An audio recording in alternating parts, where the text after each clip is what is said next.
नमस्कार, भन्नाट recipes bye रोशनीमध्ये तुम्हा सर्वांचे खूप खूप स्वागत आहे. तर आज आपण बनवणार आहोत झणझणीत असे सुरमई माशाचे कालवण.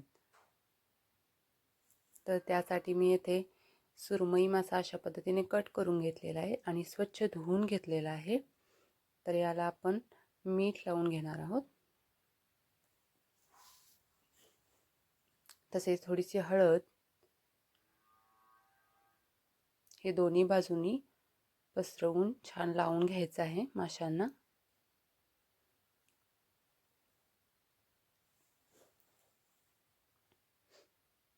तुम्ही बघू शकता मी दोन्ही बाजूनी हळद आणि मीठ व्यवस्थित लावून घेतलेलं आहे.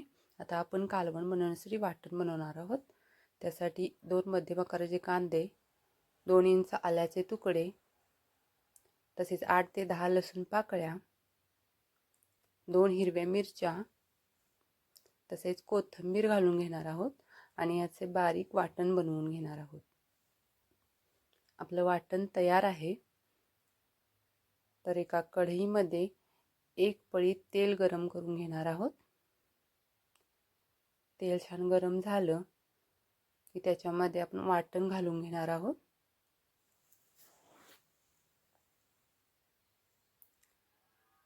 आणि वाटण छान 2 ते 3 मिनिटासाठी परतवून घ्यायचं आहे. मसाला छान भाजेपर्यंत परतवायचा आहे. तुम्ही बघू शकता मसाला छान भाजला गेला आहे. मसाल्याला छान तेल सुटलेलं आहे.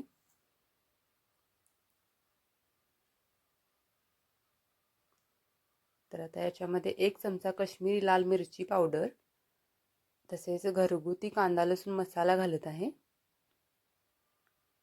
1 चमचा गरम मसाला, तसेच चवीनुसार मीठ घालून घ्यायचं आहे. मीठ आपण सुरुवातीला माशाला लावलं होतं, त्यामुळे चवीनुसार घालायचं आहे. आणि छान परतवून घेणार आहोत 2 ते 3 मिनिटासाठी.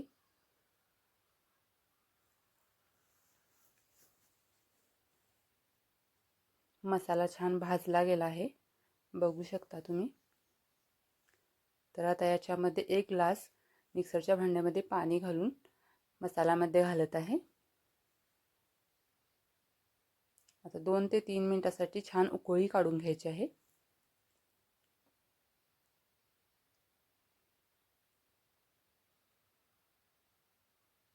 तुम्ही बघू शकता छान उकळी फुटली आहे. आता याच्यामध्ये आपण माशाचे काप घालून घेणार आहोत. मासा शिजायला अजिबात वेळ लागत नाही, एका उकळीमध्ये शिजला जातो.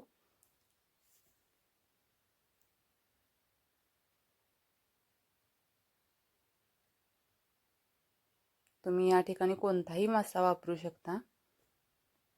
आता 2 ते 3 मिनिटासाठी झाकण ठेवून शिजवून घेणार आहोत.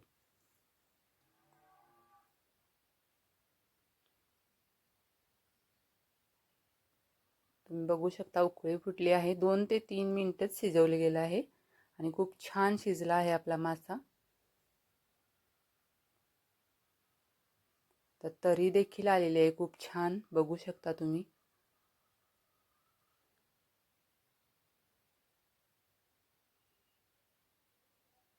तर अशाच छान छान रेसिपीजसाठी चॅनेलला सबस्क्राईब करा, तसेच बेल आयकॉन प्रेस करा, जेणेकरून एकही रेसिपी मिस नाही होणार.